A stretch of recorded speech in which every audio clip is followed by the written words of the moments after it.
김동연 경제부총리가 올해 경제성장률 목표를 낮추고 전방위 경기 부양에 나서겠다고 밝혔습니다. 정부가 최저임금 인상으로 타격을 입게 된 소상공인을 위해 카드 수수료 인하 등에 나섰지만 실효성 논란이 나옵니다. 최근 홍콩의 H지수가 약세를 보이는 가운데 이 지수를 기초자산으로 한 ELS가 과도하게 발행돼 손실 위험이 커지고 있습니다. 오늘 신세계 면세점 강남점이 오픈했습니다. 신세계는 서울 시내 두 번째 면세점을 확보해 2위 신라를 바짝 추격했습니다. 센 뉴스 플러스 잠시 후 뵙겠습니다.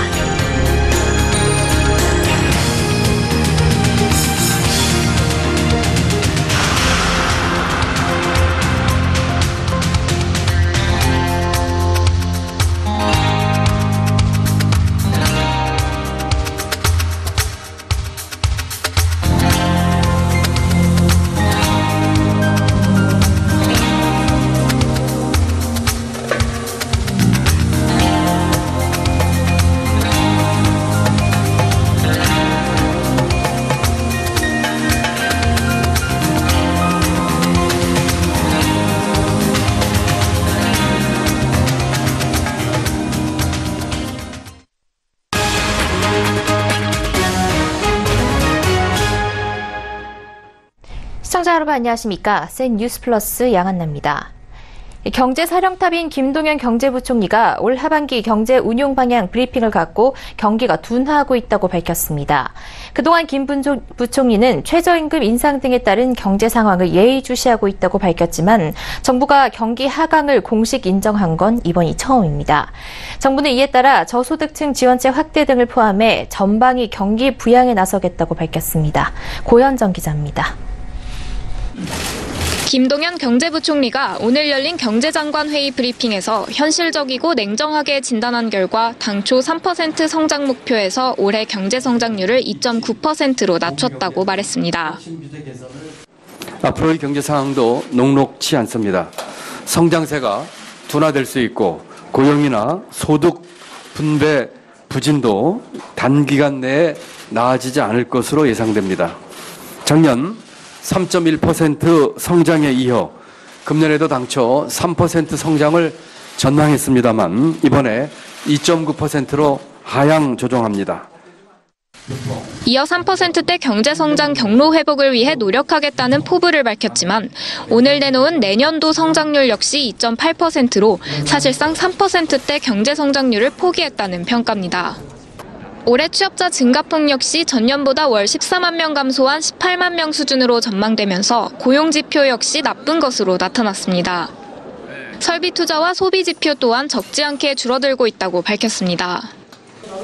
이에 김 부총리는 내년도 재정 지출을 당초 계획이었던 5.7%보다 크게 늘려 7% 중반대 이상으로 운용하는 것이 불가피하다고 말했습니다. 즉 돈을 더 풀어 일자리 창출과 혁신성장 지원, 사회 안전망 확충을 위한 정부 사업에 쓰겠다는 겁니다. 또 기금 변경 등을 통해 약 4조 원 규모의 재정을 추가로 마련해 내수 활성화에 나서겠다고 밝혔습니다.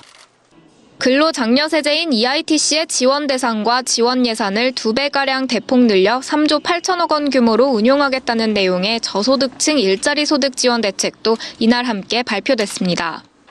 한편 최저임금 인상에 따른 영세자영업자 지원 방안으로는 결제 수수료를 0%대 초반으로 줄이는 소상공인 페이를 개발하고 일자리 안정자금을 3조 원 한도 내에서 한 해 더 연장하겠다는 계획입니다. 악화일로를 걷는 경제 여건으로 재정 투입만 늘어가고 있는 가운데 다음 달부터 마련될 규제 혁신안이 혁신 성장을 위한 돌파구가 될지 관심이 쏠리고 있습니다. 서울경제TV 고현정입니다. 내년도 최저임금 인상을 놓고 역풍이 거셉니다. 이른바 최저임금 대란이란 이야기가 나오며 상황이 심각해지자 급한 불을 끄고자 경제부처 장관들이 대책 마련과 현장 행보에 분주합니다. 카드 수수료 인하, 부동산 임대료 억제, 가맹본점 분담 등의 이야기가 나오지만 이른바 폭탄 돌리기에 급급한 모양새일 뿐 근본적인 해결책은 아니라는 비판 여론이 거셉니다. 김혜영 기자입니다. 최저임금 인상 후폭풍에 대한 보완책의 실효성을 놓고 반응이 싸늘합니다. 우리 경제의 체력은 고려하지 않은 채 밀어붙이기식으로 내년도 최저임금을 확 올려놓고 소상공인들의 비명이 쏟아지자 뒤늦게 업계가 달래기에 나섰다는 겁니다. 최저임금 문제는 소상공인들의 당장 발등에 떨어진 불입니다. 발등에 떨어진 불을 꺼야 하는데 상가 임대차, 카드 수수료, 대기업의 골목상권 지출 등은 갑자기 발등이 아니라 옆에 잔불을 꺼야 한다는 격으로 말하는 것은 결국에 투쟁의 원동력이 될 뿐입니다. 연이틀 중소기업과 소상공인들을 만난 홍종학 장관. 소상공인 업계가 주장하는 보완책인 최저임금 차등화에 대해서는 꿀먹은 벙어리 마냥 회피한 채 소상공인 물건 사주기 운동, 카드 수수료 인하, 임대료 억제 등을 이야기하며 업계 달래기에 나섰습니다. 카드 수수료 인하나 임대료 문제 역시 풀어야 할 숙제지만 당장은 언발의 오줌 누기 수준이라는 겁니다. 김상조 위원장도 팔을 걷어붙였습니다. 공정위는 대기업 계열 편의점에 대해 현장 조사에 돌입했는데 최저임금 인상을 놓고 편의점 가맹점주들의 반발이 거세지자 편의점 본사를 정조준한 겁니다. 가맹점주들에게 지워진 부담을 본사가 나누라는 의도가 짙다는 분석이 나옵니다. 이들의 행보는 최저임금 인상으로 인건비 부담이 늘었으니 다른 비용을 줄여서 상쇄시키겠다는 건데 대증요법에 그칠 뿐 근본적인 처방이 될 수 없다는 지적입니다. 정부 앞에 놓인 숙제가 만만치 않습니다. 본질적인 어떤 최저임금 문제가 있으니까 속도 조절을 할 거냐, 어떻게 하면 그 영향을 줄일까 하는 이제 고민이 필요한 건데 최저임금의 로드맵을 다시 한번 이제 점검을 해야 되지 않나. 차등 적용을 고려해야 되는데 이제 그렇게 하기 위해서 전 정부가 좀 시뮬레이션이 필요하다고 봐요. 이른바 을과 을의 전쟁을 부추기는 현 상황을 어떻게 불식시키고 처리해 나갈지 의문입니다. 서울경제TV 김혜영입니다.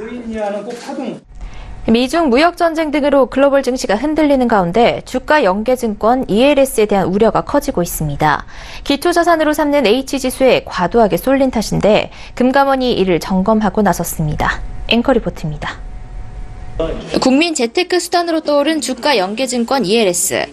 올 상반기 ELS 발행액은 48조 1천억 원으로 단기 기준 사상 최대를 기록했습니다. 이 중 H지수를 활용한 ELS는 34조 2천억 원으로 전체의 71.1%에 달합니다. 작년 하반기와 비교해 4배로 급증한 규모입니다. H지수는 다른 해외 지수보다 변동성이 커 증권사들이 기초자산으로 선호하지만 지수가 하락하면 그만큼 손실 가능성이 높습니다. 최근 H지수는 미중 무역 전쟁 등으로 약세를 보이고 있어 투자자가 만기에 손실을 볼 가능성이 제기되고 있습니다. 국내 투자자들은 불과 2년 전 H지수의 급락 사태를 경험한 바 있습니다. 지난 2015년 하반기 14,000선까지 치솟았던 H지수가 2016년 7,500선으로 반토막 나자 ELS 투자자들은 최대 2조 원 규모의 손실을 볼 위험에 처하기도 했습니다. 다행히 만기 지수가 회복하면서 실제 손실로 이어지지는 않았습니다. ELS의 은행 신탁 판매가 증가하면서 불안전 판매에 대한 우려도 나옵니다. 올 1분기 발행된 ELS의 58.5%가 은행 신탁을 통해 판매됐고 발행 증권사가 직접 공모로 판매한 건 19.8%에 그쳤습니다. 은행 신탁 판매는 예적금 등 금융상품을 취급하는 창구에서 투자 권유가 쉽게 이뤄지는 등 비자발적 투자가 많으며 파생 결합증권을 원리금 보장 상품으로 오인할 수 있는 등 불안전 판매 가능성이 있습니다. 이에 금감원은 오는 9월 중 신탁을 통해 판매되는 ELS의 불안전 판매 여부 등에 대한 현장 점검에 나서기로 했습니다. 서울경제TV 양한나입니다. 오늘 신세계 면세점 강남점이 오픈했습니다. 서울 시내 두 번째 면세점을 갖게 된 건데요. 다음 달 초 문을 열 인천공항 면세점과 함께 신세계 면세점이 급성장하면서 업계의 판도도 흔들리고 있습니다. 유동현 기자입니다. 천장에 설치된 3D 구조물에서 관광 홍보 영상이 나오는가 하면 한쪽에 마련된 스튜디오에서는 SNS에 올릴 촬영이 한창입니다. 마치 색다른 놀이공간에 온 듯한 이곳은 신세계가 강남에 오픈한 면세점입니다. 단순한 쇼핑을 넘어 대한민국 문화를 알리는 공간으로 자리 잡겠다는 겁니다.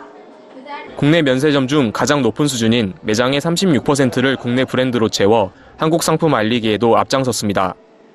명동을 중심으로 위치한 면세점에 비해 강남권이 약하다는 지적이 나오면서 차별화된 관광 콘텐츠를 활용해 돌파구 마련에 나선 것으로 보입니다.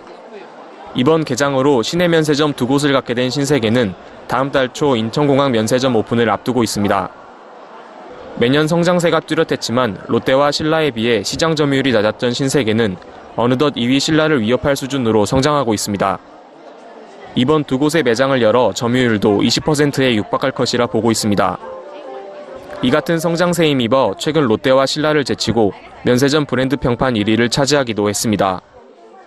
지난 11일 김포공항 면세점 사업 설명회에 참가한 것으로 알려진 신세계는 앞으로도 사업 확장에 힘을 쏟을 것으로 보입니다. 서울경제TV 유동현입니다. 중견 중소기업들이 신제품 개발을 할 때 기술적으로 막히는 부분을 전문가의 도움으로 쉽게 해결할 수 있는 길이 열립니다. 정부와 중견기업연합회가 기업과 전문가를 연결해주는 온라인 플랫폼을 만들기로 한 겁니다. 간단한 조언부터 실험 데이터, 해결책까지 전문가들의 지식을 활용할 수 있게 됐습니다. 정창신 기자입니다. 오늘 산업통상자원부와 중견기업연합회가 중견기업 최고기술 경영자 협의회를 열고 한국형 기술문제 해결 플랫폼 조성 계획을 내놨습니다. 온라인에 구현되는 이 플랫폼엔 기업이 보상금을 걸고 기술문제 해결을 의뢰하면 개인이나 기업, 대학, 연구원 등 전문가들이 해결책을 제시합니다. 기업은 전문가들이 내놓은 해법 중 최적의 해결책을 채택하고 보상금을 지급하는 식입니다. 집단지성을 통해 기업의 기술개발 문제를 해결하겠다는 겁니다. 산업부 관계자는 보상금은 문제 유형에 따라 달라질 것이라면서 적게는 3,400만 원에서 큰 문제는 10억 원까지 할 것 같다고 설명했습니다. 중견, 중소기업은 연구인력 채용이 어려워 자체 기술개발 역량이 부족한 상황입니다. 저임금의 석박사급 고급 인력이 취업을 꺼리고 있는 점도 구인난의 한 이유입니다. 업계에선 이 플랫폼을 통해 제품 개발 기간을 단축하고 연구개발 비용도 줄일 수 있을 것으로 기대하고 있습니다. 이 같은 문제 해결 방식은 이미 지난 2001년 미국 이노센티브사에서 도입했습니다. 이 회사 플랫폼엔 전 세계 200개국 37만 명의 전문가가 활동 중인데 현재까지 2,000건의 과제가 등록됐고 6만 2천 건의 해결책이 제안돼 있습니다. 제시된 해법을 통해 52%가량의 문제가 해결된 것으로 알려졌습니다. 정부는 온라인 플랫폼 구축과 별도로 기술문제 해결센터를 만들 예정입니다. 기업들이 내놓은 문제를 분류하고 문제를 풀어주는 전문가 집단을 확보하는 일 등을 하는 겁니다. 내년 상반기까지 전문가 집단을 확보하고 하반기쯤 본격 출범한다는 방침입니다. 서울경제TV 정창신입니다. KT와 LG U+에 이어 SK텔레콤도 요금제를 개편했습니다. 3사 모두 요금제를 확 내렸는데요. 통신 3사가 모두 자율적으로 파격적인 요금을 내놓으면서 보편 요금제의 실효성에 대한 의문이 나옵니다. 이보경 기자입니다. SK텔레콤이 새로운 요금제 T플랜을 내놨습니다. 이번 요금제의 가장 큰 특징은 가족 결합. 가족 중 한 사람이 패밀리나 인피니티 요금제에 가입하면 가족 최대 5명까지 월 20에서 40GB의 데이터를 공유할 수 있습니다. 이 데이터 공유 기능을 활용하면 가족 중 한 사람만 고가 요금제에 가입해도 기존의 요금제 때보다 데이터를 더 많이 사용하면서 통신비는 줄이는 효과를 얻을 수 있습니다. 타사보다 한 만 원 정도 저렴하게 패밀리 혜택을 이용하실 수가 있고요. 자유롭게 실시간으로 공유할 수도 있고 이 부분들의 고객의 편리성이 많이 확대될 것으로 보이고요. 최고가 요금제인 인피니티 요금제 혜택도 크게 늘렸습니다. 월 10만 원의 요금제로 타사의 최고가 요금제에 비해 만 원 정도 비싸지만 영화 티켓을 연 30장 제공하고 월 14,850원을 내면 6개월마다 단말기를 신형 스마트폰으로 바꿔주는 서비스까지 제공합니다. 저가 요금제로는 월 33,000원의 데이터 제공량이 1.2GB, 음성과 문자는 무제한인 보편 요금제보다 혜택이 큰 요금제가 출시됐습니다. 지난 2월 6만 원대 데이터 무제한 요금제를 출시하면서 통신 3사의 요금 경쟁을 촉발한 LG U+는 추가적인 요금 인하 검토에 들어갔습니다. 또 KT는 이미 보편 요금제보다 싼 요금제를 자율적으로 선보이면서 파격적인 요금제를 내놨습니다. 통신 3사가 자율적으로 요금 인하 경쟁을 펼치면서 시장 경쟁을 막는 보편 요금제의 실효성이 있냐는 의문도 나옵니다. 서울경제TV 이보경입니다. 지난 4월 김기식 전 금융감독원장이 저축은행의 고금리 대출 실태를 공개하며 금리 인하 압박에 나선 적이 있었습니다. 어제는 윤석헌 금감원장이 순이자 마진까지 포함해 저축은행의 영업 실태 전반을 공개하겠다며 재차 금리 인하를 주문했습니다. 금융감독 수장의 목소리는 그래도 힘이 있는 모양입니다. 저축은행들이 예금 금리는 올리고 대출 금리는 내리고 있습니다. 이하라 기자입니다. 금융당국의 대출금리 인하 압박 분위기에 저축은행이 몸을 낮추는 모양새입니다. 예금금리는 높이고 대출금리는 낮추고 있습니다. 저축은행 중앙회에 따르면 오늘 기준 저축은행의 1년 만기 정기예금 평균 금리는 연 2.58%로 1년 전보다 0.43%포인트 올랐습니다. 3%대 정기예금 상품도 속속 선보이고 있습니다. SBI 저축은행은 기본 연 3%, 최고 연 3.1%를 제공하는 SBI 스페셜 정기예금을 내놨고, JT저축은행은 정기예금 상품 금리를 모두 0.1%포인트 인상해 연 2.7에서 2.95% 금리를 적용합니다. 중금리 대출 상품도 늘고 있습니다. 지난해 3분기 저축은행 중앙의 공시 기준 15개였던 중금리 상품이 지금은 2배가량 늘어 28개가 됐습니다. OK저축은행이 최고금리가 연 17.9%의 중금리 대출 상품인 OK 히어로를 내놓았고, 웰컴저축은행도 10%대 대출 상품인 텐대출을 내놓았습니다. 시장 금리가 오르는 상황에서 저축은행 금리가 내려가는 것은 이례적인 일. 연 20% 미만의 상품만 중금리 대출로 인정하겠다는 당국의 기준에 발을 맞추는 겁니다. 금감원은 이달 말 저축은행의 대출금리, 순이자 마진 등 대출 영업 실태를 공개한다고 밝혔습니다. 서울경제TV 이하라입니다. 제롬 파월 미국 연방준비제도 의장이 금리 인상에 강한 자신감을 내비쳤습니다. 도널드 트럼프 대통령의 무역 전쟁으로 미국 경제가 타격을 입어 연준의 금리 인상 속도가 늦춰질 수 있다는 전망이 고개를 들던 상황이었는데요. 연준이 금리 인상 가속 페달을 밟을 경우 국내 은행의 대출 금리도 이 영향을 받아 가계 빚 부담이 급증할까 우려됩니다. 정훈규 기자입니다. 제롬 파월 미 연방준비제도 의장이 글로벌 무역 갈등에도 금리 인상을 중단하지 않을 것임을 시사했습니다.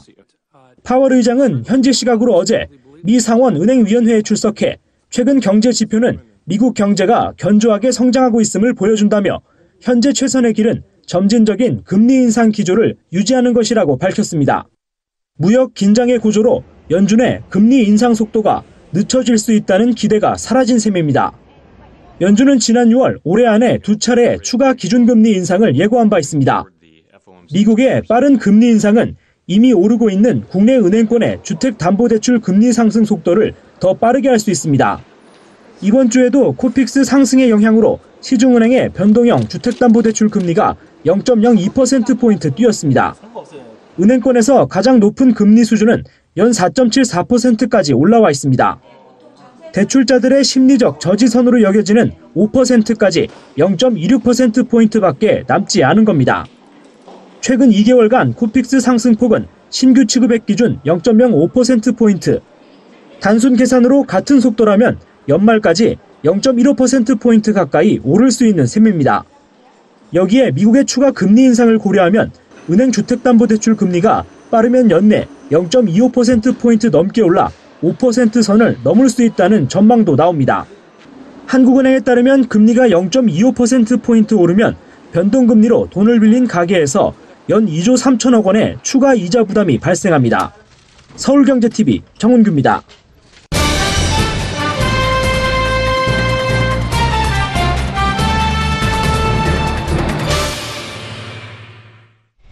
보건복지부가 어제 국민연금의 스튜어드십 코드 초안을 공개했습니다. 이번 초안에는 기업의 배당 확대와 비리 등 불법 행위에 대한 압박 강화 등 지침이 담겼지만 사회이사 추천 등 경영에 직접 참여하는 방안 등이 빠져 반쪽짜리 지침이라는 목소리도 나옵니다.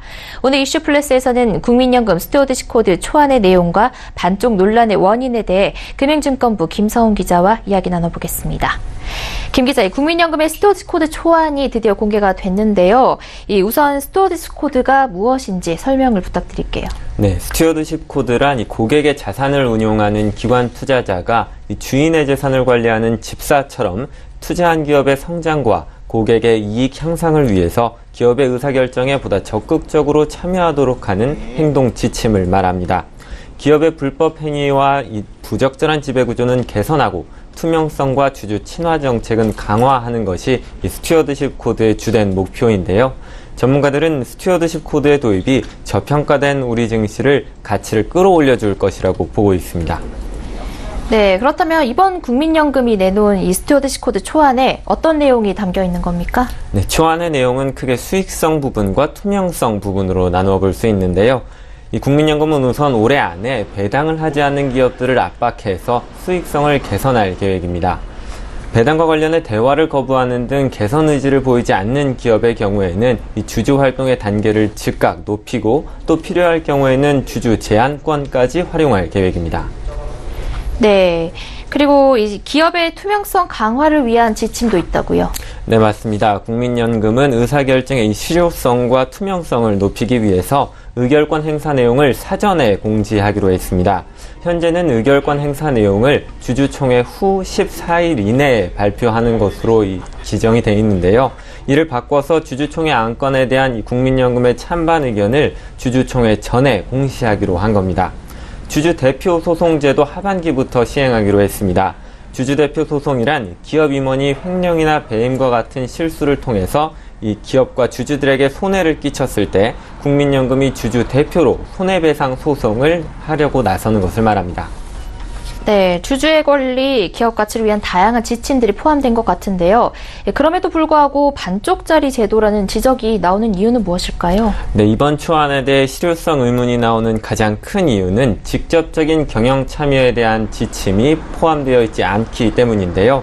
보건복지부는 이 사회이사, 감사를 포함한 임원 선임과 해임, 정관 변경 관련 주주 제한, 의결권 위임장 대결 등 직접적인 경영 참여 주주권 행사의 경우 추후에 다시 검토하겠다고 밝혔는데요.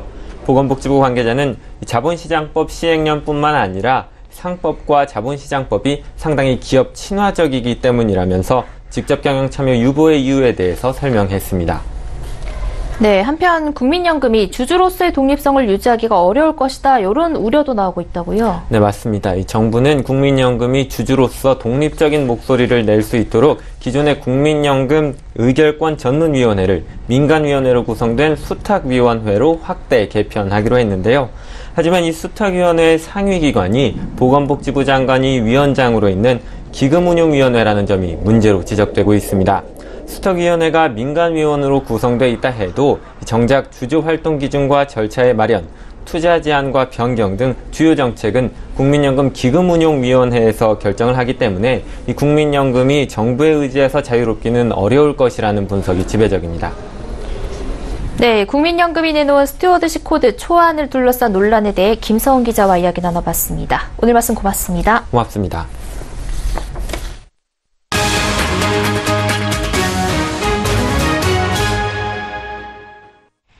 KT가 자사 인공지능 서비스 기가지니가 접목된 호텔 서비스를 선보였습니다. AI 호텔 전용 단말기인 기가지니 호텔이 각 방에 비치돼 음성과 터치스크린으로 조명, 냉난방 제어, 객실 비품 신청 등 호텔 내 다양한 서비스를 이용할 수 있습니다. 서비스는 외국인을 고려해 영어로 이용할 수도 있고 앞으로 지원되는 외국어는 더 늘어날 예정입니다. KT의 AI 호텔 서비스는 노보텔 엠버서더 동대문 호텔에 처음 적용됩니다. KT는 노보텔 엠버서더 동대문을 시작으로 2022년까지 AI 호텔 서비스를 제공하는 글로벌 브랜드 호텔 4개를 선보인다는 계획입니다. 대학생들이 가장 취업하고 싶어하는 기업은 네이버인 것으로 나타났습니다. 취업포털 자코리아의 조사 결과 네이버를 꼽은 응답자가 전체 23.4%로 가장 많았고 카카오가 22.6%로 뒤를 이었습니다. 취업기업 선택에 영향을 주는 요인으로는 복지제도와 근무 환경이라는 응답이 가장 많았습니다. 금융감독원에 따르면 광주, 제주, 전북, SH 수협은행의 자체 조사 결과 총 294건, 약 2,500만 원 규모의 대출금리 산정 오류가 나왔습니다. 광주은행이 230건에 1,370만 원으로 오류 규모가 가장 컸고 과다 징수한 대출이자는 모두 환급 조치됐습니다. 금감원은 지난 16일부터 이들 은행에 대한 검사를 진행 중입니다. 공정거래위원회가 지정한 대기업 60곳 중 총수 일가가 있는 52개 그룹, 977개 계열사를 대상으로 조사한 결과 지난해 내부 거래액 161조 4,318억 원 가운데 93.7%가 경매 입찰 없이 임의로 상대를 선택하는 수의 계약이었던 것으로 나타났습니다. 이는 전년과 비교해 0.4%포인트 높아진 수치입니다. 한국은행에 따르면 은행의 잔액 기준 변동금리 대출 비중은 5월 기준 68.8%로 전달보다 0.5%포인트 올랐습니다. 변동금리 대출의 경우 기준금리 상승에 따라 금리가 변할 수 있기 때문에 채무자들의 이자 부담이 커질 수 있다는 우려가 나옵니다.